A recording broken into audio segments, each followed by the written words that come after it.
Good evening, everybody, and welcome to episode 3 of the Bird in the Hand podcast.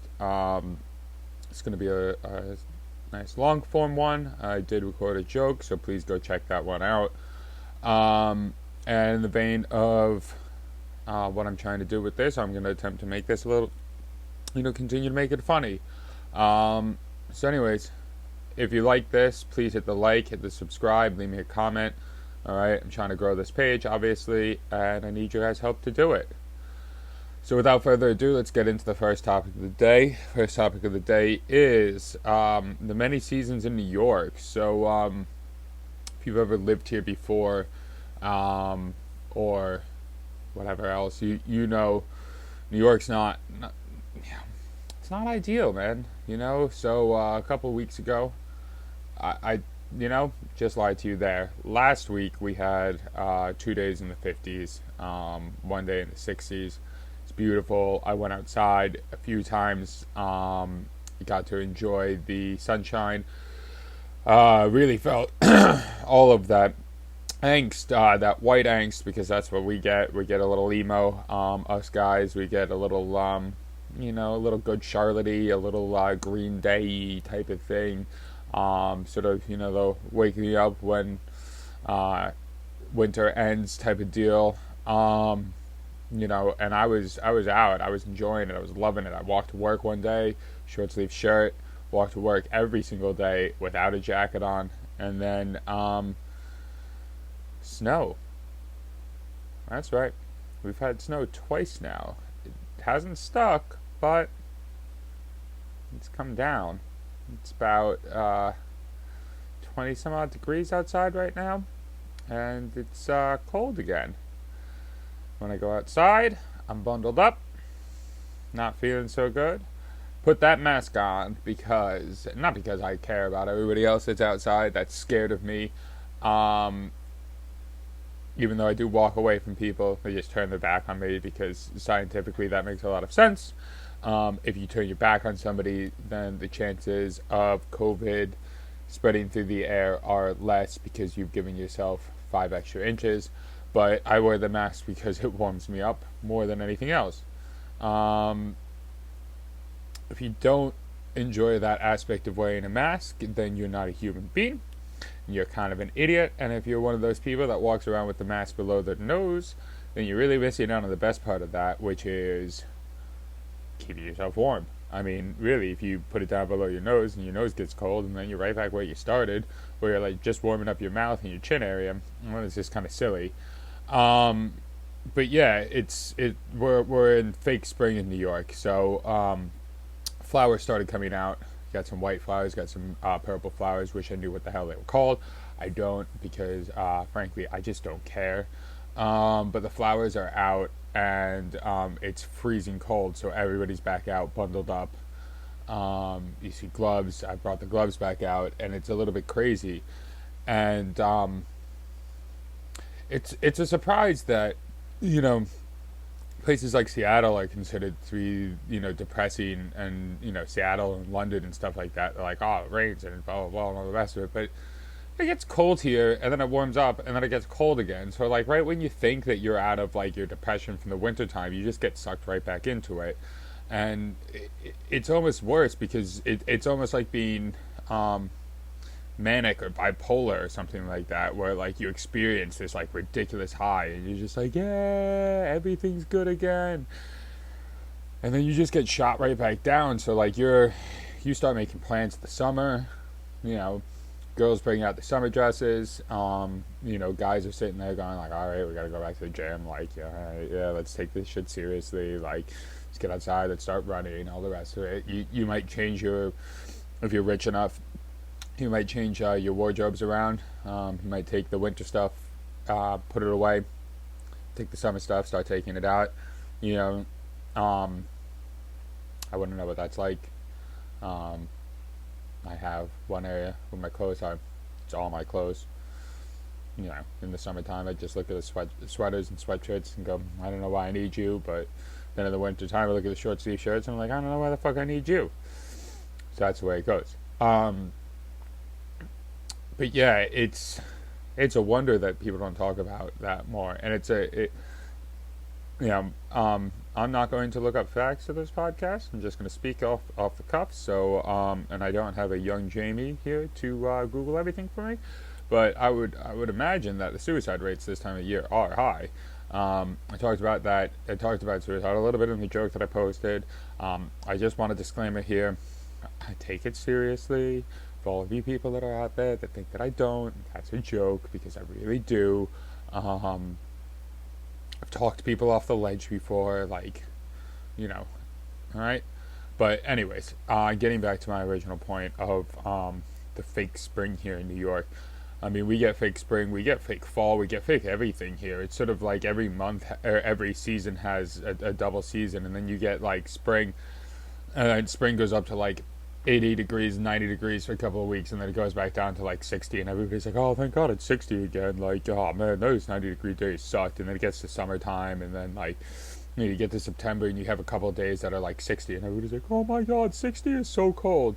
So last year, I had two people who I know pretty well, and they were complaining in October. We obviously did outdoor dining last year, and because we did outdoor dining, that's where everybody congregated. And so one night, it was October 2nd, I can remember the exact day because I put a notification on my phone for November 2nd, but it was 63 degrees outside. And we were all sitting out there, midnight or something like that, and these people were complaining about how cold it was. It was chilly. Man, I wish I had a jacket, blah. Me being the chivalrous guy, I took off my sweatshirt, gave it to the girl. And I was just like, you know what? I set a reminder on my phone. I'm going to casually bring it up to them in 1 month time. So November 2nd comes. I've got a reminder set on my phone, and I just sort of casually mentioned both of them because it was like 40 degrees outside, 30 degrees, something like that. And I was like, I just sort of slipped it into conversation like, man, wouldn't it be great if it was like 60 degrees outside? And both of them like, oh, man, don't you wish it? And I didn't, I made a big deal of it at the time, and I was putting the reminder on my phone, but I didn't flaunt it. Usually I do. Anybody that knows me knows that I like to rub in the fact that I was right. It's one of the few times I didn't. I just took a lot of personal joy in knowing that they complain a lot, and that people are just built to complain. Meanwhile, we were lucky enough to be doing outdoor dining, that they could be there until 1 o'clock in the morning, and that at that point, that's when they thought it was cold outside. People, they're just crazy. But yeah, New York, it's a little bit wild here, and it's a little bit unfortunate that we go through this. Sorry for getting myself all jacked up towards the camera there. But yeah, that's where we're at right now, is that we're at a fake spring. And I also apologize for that. I have a little something stuck in my teeth from after my dinner, which I just ate, and it was delicious. And I've been buying food for the springtime because last week it was 60 degrees. And so now I have to go back to winter food. Whatever the fuck that means. I eat things that are cooked. I'm not a big salad person. I like my food cooked. I don't care. I don't mind salads, I should say. I've got nothing against them in particular. I just prefer things cooked. You can put more flavor in there. That's all. That's all on that. Sorry to anybody out there that likes to eat raw diets. I just think you're a fucking freak. We created fire for a reason.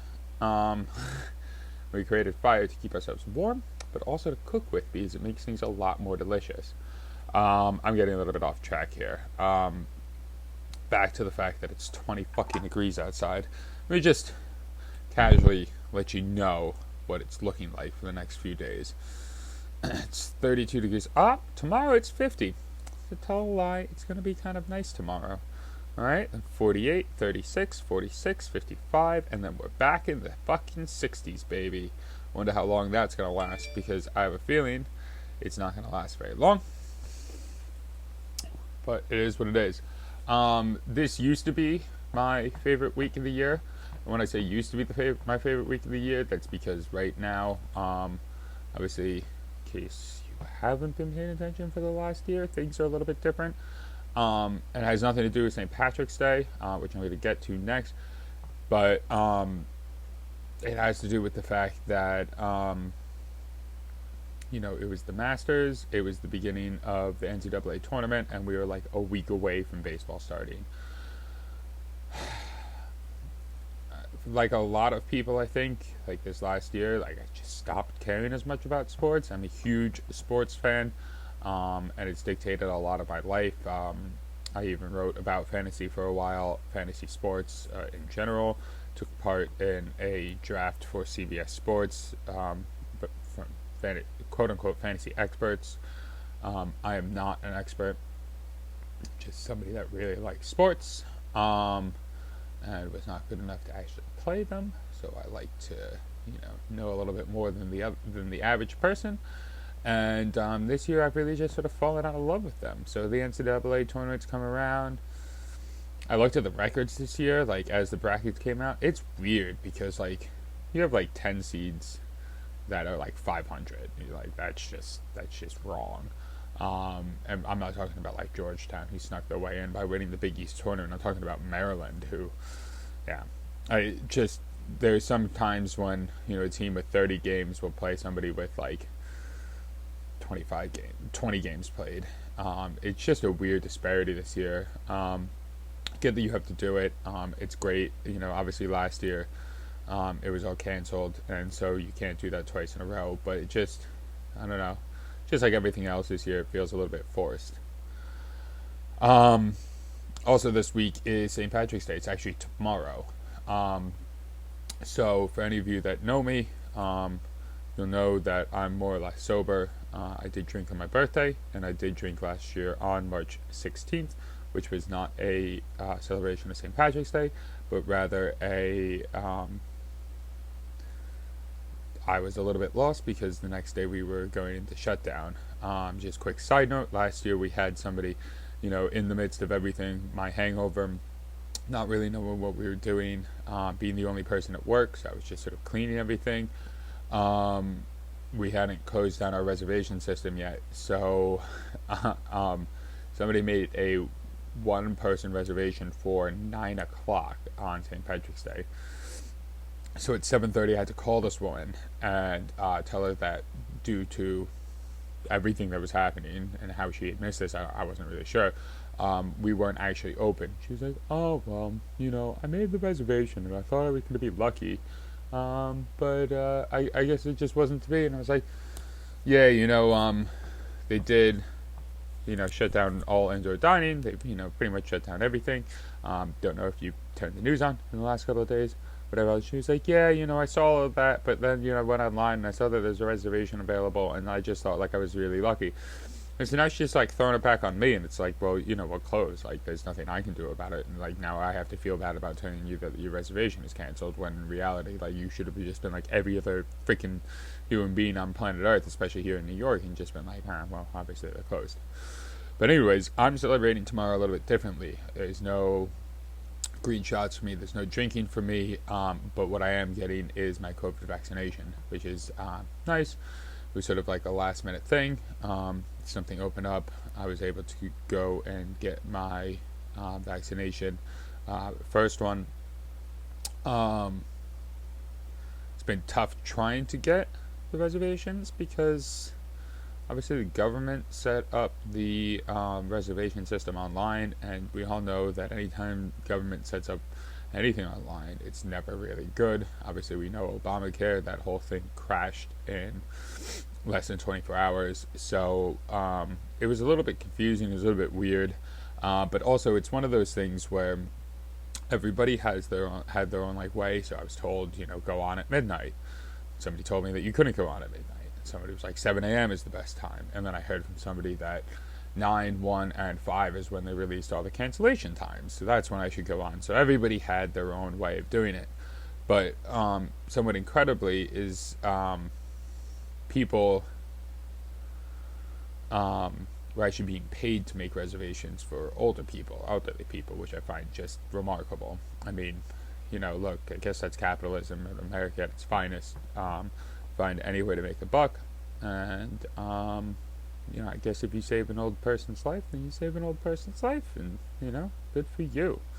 Congrats to you for making their reservation and getting paid for it. But yeah, that's how I'm celebrating tomorrow. Do have work. We are open all day tomorrow, so I'd already made a swimming reservation because, as any of you that know me, I've signed up for a triathlon, an Ironman triathlon, October 2nd. So tomorrow I'm swimming. I had already made that reservation before getting lucky and making the vaccination reservation. So I'm going to work at 7 o'clock tomorrow morning to get all of my stuff done. And then I'm going to go swim. And then I'm going to journey across the county, get myself stuck with a needle, and then return back to work for a day of not drinking around people that are drinking. So what could be more fun than that? I tell you, when you decide to make the change of not drinking, I let me preface this with, I have nothing against people that against drinking. I'm not sober because I had a problem. Sober for my training. It just makes life a lot easier. Obviously, I've drank this year. I drank last year. I wasn't depressed about it or anything along those lines. It just sort of reinforced to me that the effects of drinking would slow down my ability to train.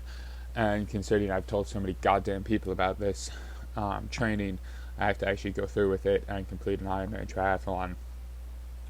So that means alcohol's off the table, more or less. Because if I do drink, then it's just a slippery slope down into not running, not biking, not swimming, not doing anything, and justifying it with, well, I was a little hungover, I was a little tired, and I'm just not giving myself that excuse. This is what I need to do. But when you're around people that drink all the time, and then they think it's not a problem, it's really an interesting thing.